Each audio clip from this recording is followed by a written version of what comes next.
Hi everyone, Morelli here, and today we'll be looking at Cresselia. Cresselia is a pretty straightforward Pokemon. It does one thing, and it does that one thing extremely well, and that is Calm Mind. Calm Mind Cresselia can be really threatening, but it definitely has a few problems that hold it back. First of all, it is prone to a lot of status moves and things like Eerie Impulse, Zapdos, unless it uses Substitute to block them out. If it uses Substitute, though, it has to pick. Of course, a Calm Mind Cresselia needs to use Calm Mind, that much is obvious. And Leftovers is not enough recovery on its own, so Cresselia also wants to take advantage of its bulk and use Moonlight. And with those three moves all occupied, that means that Cresselia can only pick one attacking move. So either Cresselia can choose both Moonblast and Psychic Stab and leave itself prone to a host of status moves, or it could be a mono attacker.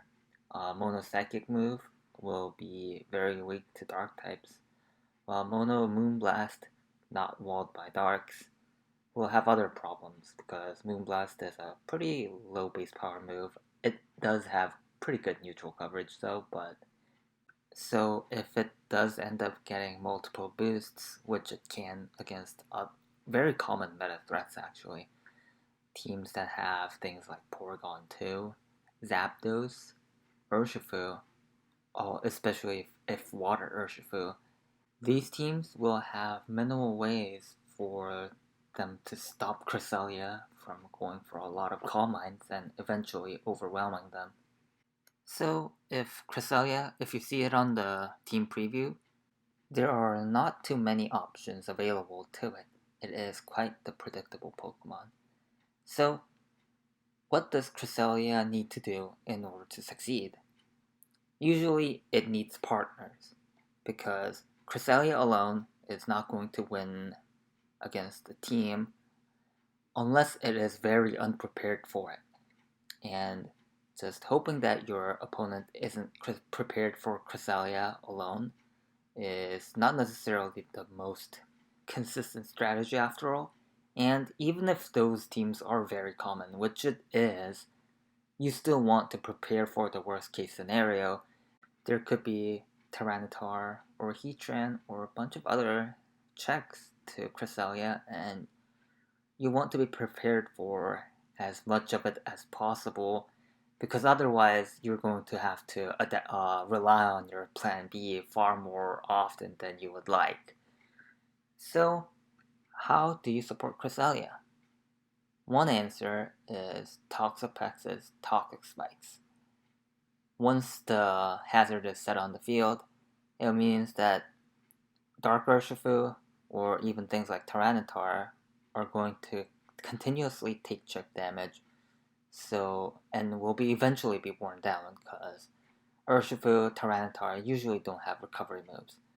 And what Toxic Spikes lets Cresselia do is now Cresselia doesn't even need to touch those dark types with a real attacking move like Moonblast. Moonblast is still really nice because it one-shots Dark Urshifu, which is the most common dark type in the metagame by far. And flipping that matchup is a big deal. But for Toxic Spikes, you don't even need to use Moonblast. You can just use Substitute, Moonlight, and kind of stall out the PP of Wicked Blow. And especially because Toxic Spikes user is Toxapex, that means that you have another way to switch into Urshifu and kind of neuter that as well. So this is a pretty good core, and this is the team that I'll be using today. Of course, as usual, the Pokepaste will be also in the comment description below. So yeah, let's get to the game, and I am just going to use Cresselia with Toxic Spikes to win the game. So Grimsnarl is a dark type, but Grimsnarl usually don't even use dark type moves, it actually struggles to actually put lasting damage on the Cresselia because its only attack is probably going to be Spirit Break. And you can taunt Cresselia, but it is not doing a lot of damage with Spirit Break. And with the Toxic Spikes in play, there is no way Grimsnarl can take down Cresselia in time. So I am going to use Toxapex plus Cresselia, and Ditto will be my main way to revenge kill their opposing Mimikyu in case they get out of hand. So my opponent leads Mamoswine, and I have a Focus Sash Toxapex. Focus Sash Toxapex. Let's talk about this set. It is not a conventional Toxapex set. It has Scald, it has Recover, it has Toxic Spikes. That's all pretty standard, even though Toxic Spikes isn't always the most popular choice on Toxapex. It is, I would say it is common enough to be considered standard. Focus Sash, on the other hand, is not standard at all. It just makes sure that Cresselia can always receive this one layer of Toxic Spikes to get into action. So I knew that this Earthquake from Mamoswine was never going to KO Toxapex, and maybe he knew that, maybe he didn't. But if he were to have gone for Max Quake, that would have completely thrown a wrench in his plans if that was his attempt at not letting me set up Toxic Spikes, because I would always live thanks to the Focus Sash. So yeah, that means that Toxapex can actually kind of stay in front of things like Zapdos to set Toxic Spikes if necessary. And you might think, do you really need to for Toxapex to stay in and live the Zapdos to set Toxic Spikes? And the answer is sometimes yeah, because this Cresselia is indeed fully specially defensive, but even then it struggles to switch into Zapdos. So oftentimes it might be better off if you could just sack the Toxapex, let them Dynamax, and get the Cresselia in safely instead of Calm Minds from there. But none of that is happening this game. I'm just comfortably setting Calm Minds up against this Mamoswine, which is trying to flinch me down. Well, there's a few ways this could play out. They could honestly just go for the Max Hailstorm in order to try to neuter the Moonlight Recovery. That is an option, but he doesn't seem to go for it, and it would be, I would say, overly zealous if I were to try to predict the Max Hailstorm. Because even if they do go for the Max Hailstorm and 3-hit KO, get rid of the Cresselia with those 3 turns of Dynamax, that is still okay because I could just bring in the Ditto in the back. And if you see, the opposing Mamoswine actually also has a really great offensive matchup against my opponent's team. They don't really have a way to resist those good ice ground stab combination that Mamoswine is so well known for. So I am just going to repeatedly go for Moonlights and Calm Minds until I think I want to set up at least up till +2, because before then, stored power is very low base power. It starts off with 20 base power without any boosts, and that is pretty weak.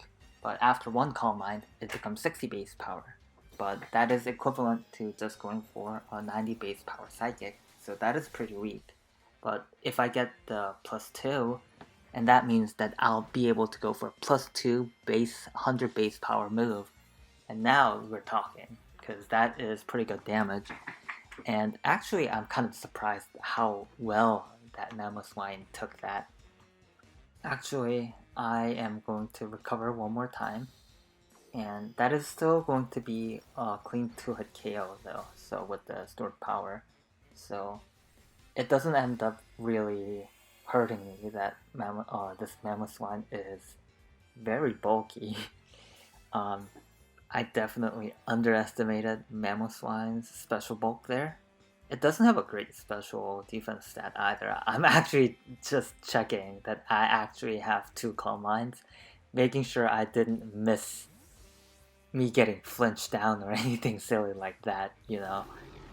And Grimsnarl comes in, so Cresselia is meant to be checked by Grimsnarl on this team, but because I have already set my layer of Toxic Spikes, that is not going to happen. And I'm just gonna go for a substitute just in case he doesn't have taunt for whatever reason.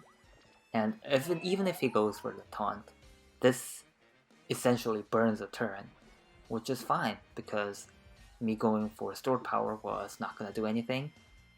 And I might as well just let him go for the taunt and the spirit break and kind of do nothing into Cresselia. And I'm just gonna stall out this Grimsnarl, but he switches out, so I really got him there. That is pretty unfortunate. I think he thought I was gonna switch out the Cresselia because I would be hard walled. I did reveal all 4 moves, but I wasn't threatened by the Grimsnarl. There was no reason for me to switch out. And I am able to break the Mimikyu's disguise. And here I'm just gonna go for another sword power. If they Dynamax with the Mimikyu Max Phantasm, then so be it. I don't think it's gonna KO the Cresselia at full HP because Cresselia is just really bulky like that. And I'd be able to get rid of Dynamax. But he doesn't Dynamax, he just goes for the Swords Dance, and that is able to survive on such low HP. And that means I'm just gonna sack my Toxapex here. If they go for a Shadow Claw, then so be it. But a lot of Mimikyus have Phantom Force instead, so it is pretty tough for him to do anything here. And yeah, he Dynamaxes. I'm not really sure if that was the right call. I think he needed to Dynamax with the Mamoswine, because Mamoswine, Hailstorm, removing my recovery. Mamoswine's pretty good matchup against Toxapex too, so I think that was his ticket to victory, but he will just let their Mimikyu die for a single Max Phantasm. So this is actually a really good trade for me, as Cresselia can just kind of win the game from here, but I will show them that my Ditto. And because they Dynamaxed, if they bring in Mamoswine, then I'll just max my Ditto and take 2 KOs. And actually also if they reveal Grimsnarl, I can max with my Ditto still and go for the KO and maybe even set up a Reflect after my Dynamax is over. And yeah, I'm just gonna go for the Max Starfall. Should KO unless they Reflect. Even if they do, that's an easy 2-hit KO. And after all that, he will just forfeit. So, good game. And Cresselia working as intended. And my second game here, and my opponent has got a really cool theme team with his Hoenn team. I am going to lead with my Landorus T, either that or my Cresselia. And the main concern here with that is that I don't want to lead Toxapex and get into an ugly Stealth Rock Yawn situation. Of course, if they just Stealth Rock as I switch out into the Cresselia and let me block the Yawn with sub, then that would be really good. But they could easily just go for the first turn Yawn, force me to switch out into something else and set up rocks, and it can go really downhill from there. So that's why I lead Lando. And the other reason why I lead Lando is that the Registeel, it can be actually really threatening, even though it's not a very common Pokemon. Especially if you've played any doubles, you know that Registeel can be really unbreakable. It can use Iron Defense and Amnesia, and it can kind of sit on you. And it can sit on Cresselia too, so that is my main concern.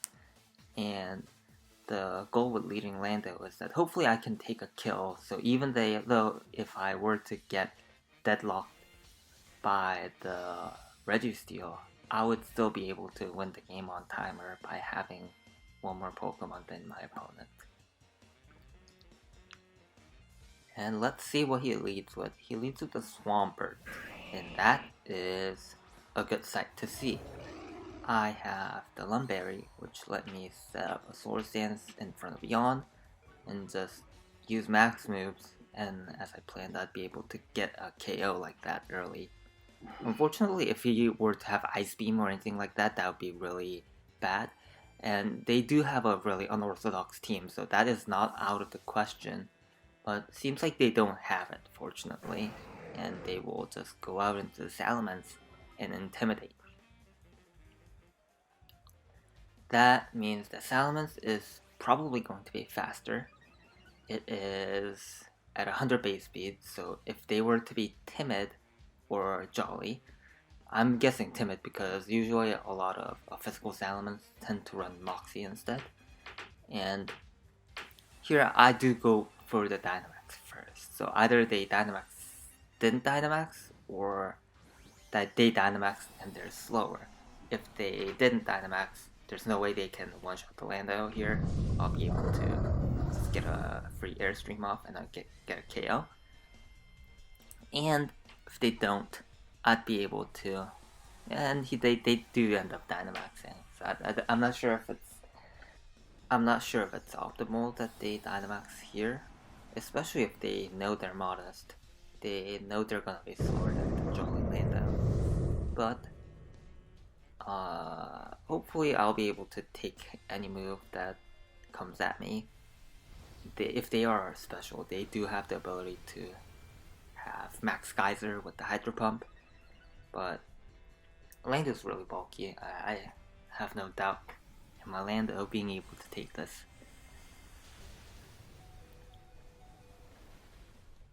Man, that was close, but I am still in the red. But as long as it's alive, even at 1 HP, I can still keep on doing damage. And now I'm going to be at +2 speed, which means that I am actually able to also outspeed their Ludicolo in the rain, because they did end up setting rain. And I could go for Max Rockfall here, which would remove the rain, of course. But that would give them room to go into Swampert on the Max Rockfall, and a lot of Swampert carry Protect these days, so that could go south pretty badly. So I do end up getting this KO. They don't have Max Guard to stall out my final turn of Dynamax, unfortunately for them, because special Salamence usually want to use for attacking moves. And usually that's why Dragonite is considered better than Salamence in just about everything. Even though Salamence does perform better in a vacuum as a special attacker, Salamence's options are pretty limited, which makes it a lot more predictable. And the Swampert just goes down to Max Quake as well. It's only +1 Max Quake, so I think they might not be fully defensively invested. And their last is Ludicolo, so I'll be able to win as long as this fly lands. If they don't, I still have 2 more stuff in the back. But yeah, I'm gonna go for the fly, and more on the Salamence versus Dragonite. Dragonite can totally go for a special attacking moveset as well. As you can see, we have Life Orb and 4 attacks on the Dragonite despite the multi-scale anti-synergy, because we just want to go out there and do as much damage as possible from the get-go. And Special Dragonite is pretty good at that. It is also really surprising because Dragon Dance Roost Multi-Scale is such a threatening set. And the next game, we have a really standard opponent here with the Zapdos, Porygon 2, Finny, Mimikyu, and all of that good stuff. I'm gonna lead Toxapex at the lead here, but I should actually be able to win with the Cresselia. So the last is a tough choice. I could use either Ditto or the Clefable. Both are going to be effective at letting me combat Blaziken and the Mimikyu. I do go with the Clefable here. I think that it will let me handle the Mimikyu a lot better defensively. And let's see what my opponent decides to bring. But they have very limited options to actually check the Cresselia here. I need to be careful about the potential trick on the Tapu Fini as well. So let's see what my opponent decides to bring as their Toxapex Cresselia check. And they go for the Fini lead. I am very scared of trick here, so I have two main options. Do I go for T-Spikes, or I go for Poison Jab, go for the damage on the Fini? Fini could be Taunt as well, but I decide to go for Toxic Spikes, even though Poison Jab would be able to do a lot of damage on the Fini. I want to try at least getting up a layer of Toxic Spikes. If I get locked in with the Scarf and the Poison Jab, a single Poison Jab damage on the Fini isn't too much progress made, but if I were to get a Toxic Spikes up, that they will stay up for good. So they reveal themselves to be Calm Mind. And I'm gonna go for Poison Jabs, and this is why this Toxapex has Poison Jab. Taunt Fini, a really common taunt user, and if I were to only just have Scald as my single attacking move, I would let this Fini set up basically as much as it wants, and at +6/+6, even with the Toxapex's amazing bulk and resistances, it's gonna be hard for my Toxapex to actually win the 1v1. I can't even click recover because I would get taunted and just get worn down by Moonblast. So Poison Jab is effective because of that. So you can see that this team is very teched out. I have the Focus Sash, Poison Jab. This is not your standard Toxapex. And that is definitely paying dividends here, because they built this Toxapex with the express intent of building against specific counter matchups. So yeah, even though this Toxapex set clearly very unorthodox, I really like it. So they do reveal the Draining Kiss, so that means that I can't just go for T-Spikes on the taunt every time, because I do want to be able to put this Fini out of play before it gets too many Calm Minds up. If they start getting too many Calm Minds, they could just Draining Kiss and heal tank this Poison Jab, and that would be pretty bad. But I am just gonna go for the keep going for the Poison Jabs, and you can see there's HP started near the final letter of Tapu Fini, and they did not get anywhere close to that at the end, so they're definitely losing HP here. I'm just gonna go for the Poison Jab, and they will go for the taunt, and that should mean that Fini is out of the way, the taunt user is out of the way. And let's see what, I think that was their goal, if they wanted to at least get the Toxic Spikes out of the way, so I cannot set up Toxic Spikes from the get-go. So that was definitely probably their game plan. And I have a choice to make. Do I sack the Toxapex, or do I sack the Clefable? Clefable is going to be really effective against Mimikyu, but I decide that because I still do have my Dynamax, I also want to be able to set up my Toxic Spikes I go into the Clefable here, and I'll be able to get my Focus Sash back with the Regenerator.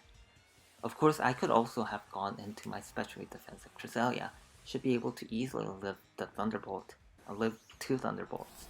But if they were to go for max Airstream with the Life Orb, I would be doing way too much. I would be pretty much overwhelmed, and I would throw away my win condition for very little reason. They do end up Dynamaxing though, so I do call that correctly.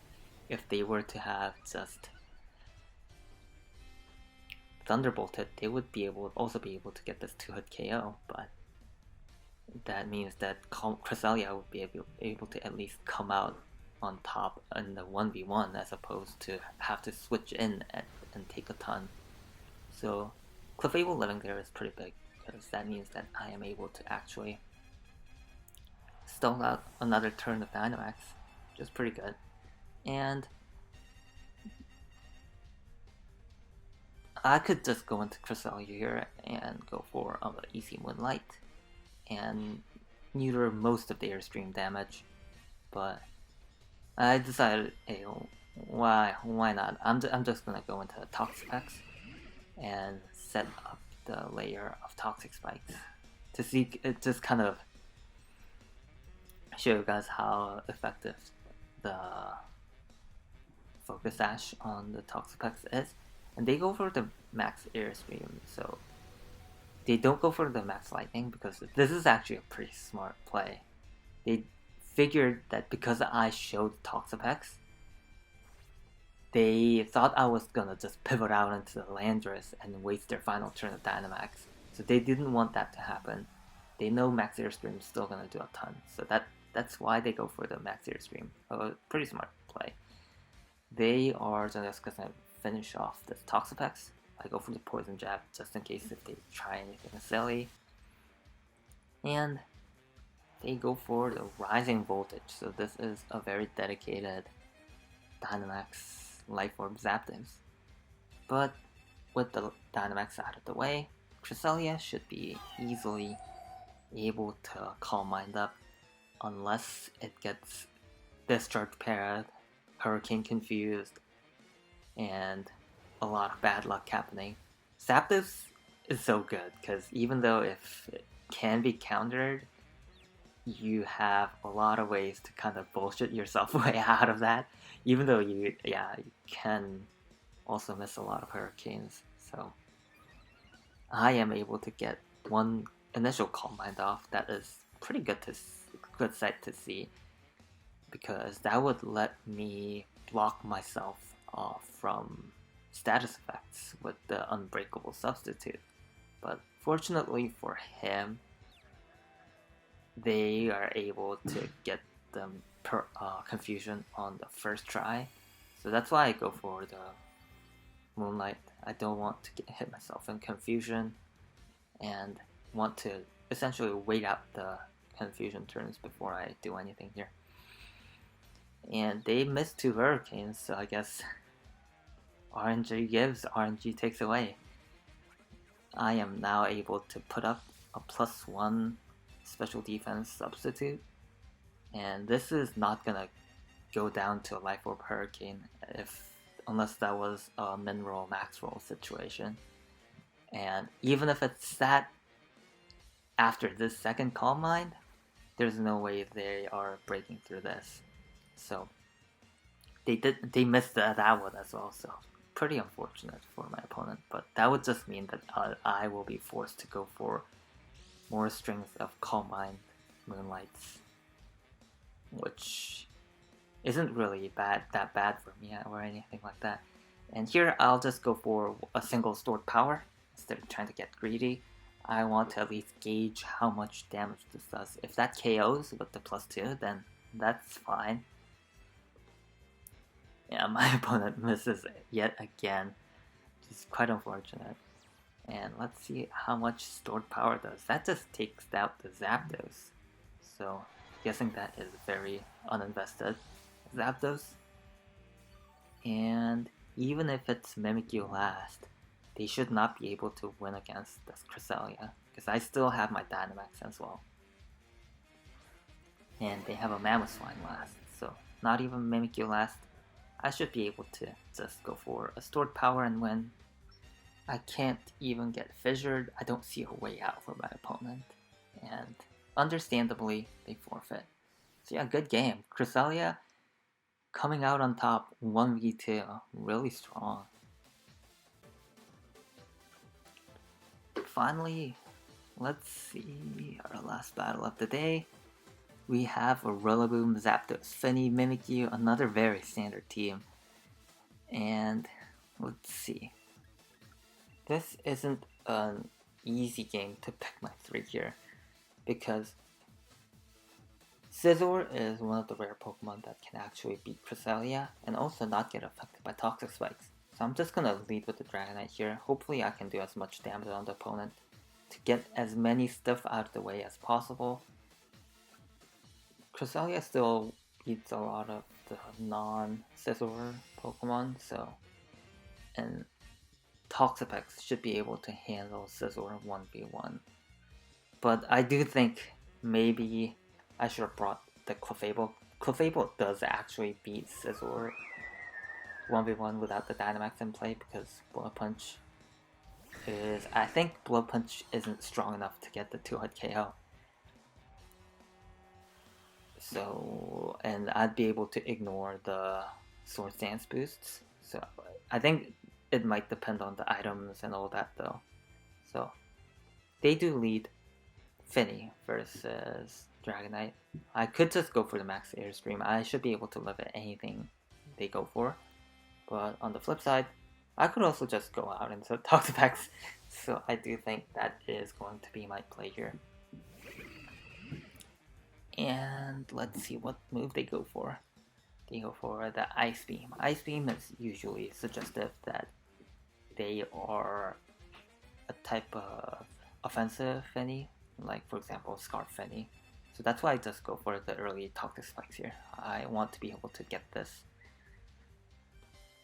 Toxic Spikes up and hit everything that isn't Scizor, but they do also have Taunt, so that's not a Scarf set. So let's see what exactly my opponent is trying to do here. And yeah, that's why I was not gonna Poison Jab right away, but because if they switch out, Toxic Spikes gets a lot more done than the Poison Jab. And I Poison Jab into the Zapdos. That is not good. But fortunately for me, I do get the poison on the Poison Jab. And now I'm in a bit of a pickle here. I am no longer able to take advantage of my Focus Sash. So actually I am gonna go into Dragonite because I still do have my Multiscale. And I am thinking that Cresselia is still going to be my primary win condition here. And here I am able to take advantage of the Multiscale to switch in without taking way too much. And here I am gonna Dynamax to make sure that I am able to take the Hurricane. And I do think about going for the max Hailstorm, which is gonna obviously do a lot more damage, but I think that was a bit of a greedy play. Definitely did not expect them to Dynamax, so this is gonna 2-hit KO, unfortunately. And that means that I won't get too much out of the Dynamax, so this is pretty bad.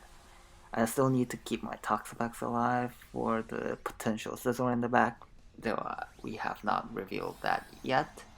I still want to kind of make sure. I still want to make sure that I won't straight up lose if they are bringing that Scizor. So yeah, he did go for the max Airstream.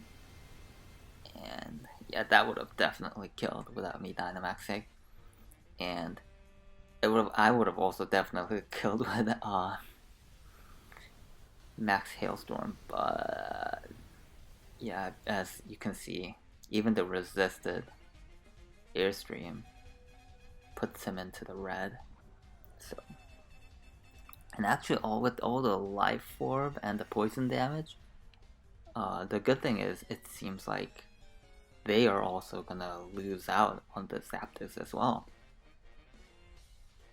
But unfortunately for me, I don't have a max guard move to stall out an additional turn of Dynamax for the extra chip. So I will go for the Airstream and get the trade here. But then if so, Scizor is looking pretty threatening in the back.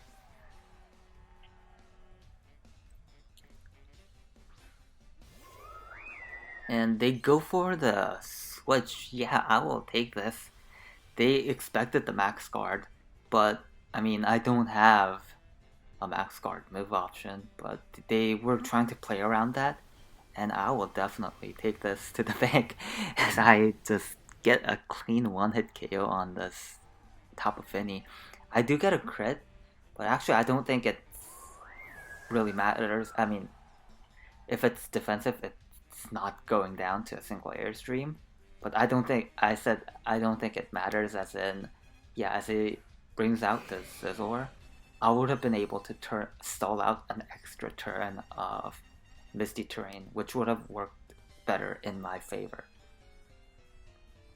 Yep, goes for the Bullet Punch and knocks out the Dragonite. So I am gonna have to bring out the Toxapex. As you can see, Cresselia isn't really gonna be a good matchup versus the Scizor.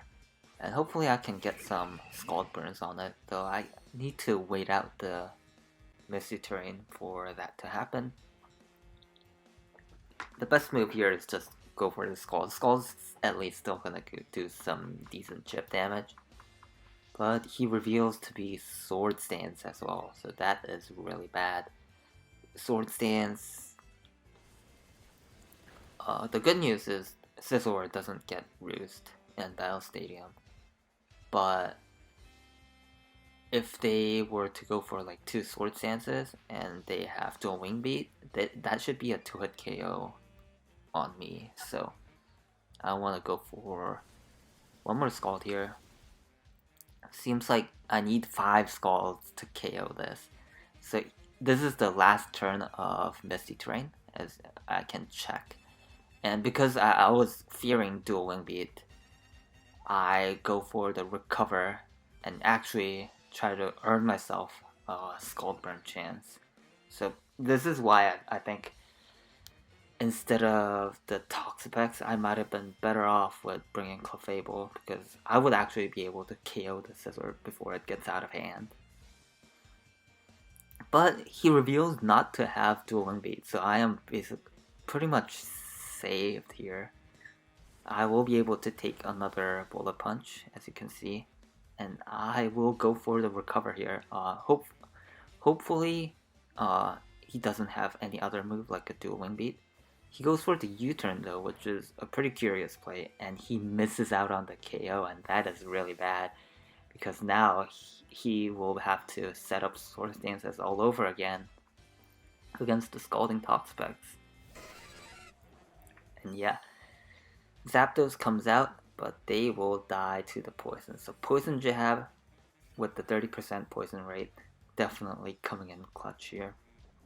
But I would say I definitely got a fair bit lucky in this game. I think, looking back, maybe I could have tried to win with the Landorus and stuff like that instead of trying to force Cresselia in on one of the few bad Cresselia matchups. But fortunately for me, I do get bailed out. But I think I could have played around that definitely a bit better. I do take the win though. So thank you guys for watching. See you next time. Bye.